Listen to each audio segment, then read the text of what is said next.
Arkadaşlar Akkent'teyiz.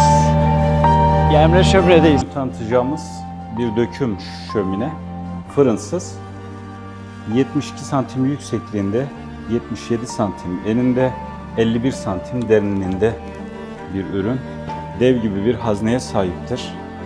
İstediğimiz büyüklükte bir kütüğü çok rahat bu ürünümüzde yakabiliriz. Küllüğü alttadır. Gizli bir küllüğü vardır. Yine cam temizleme özelliğine sahiptir. Havalandırması vardır ve yan kapaklıdır.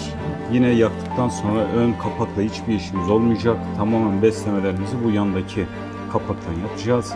Kapaklarımızda yine yanmaz fitillerimiz vardır. Kollarımızda yine ahşap kullanılmıştır. Kromdur aynı zamanda. Bu ürün 110-120 metrekare alanı çok rahat ısıtabilir. Bu ürünün de sonuna kadar arkasındayım.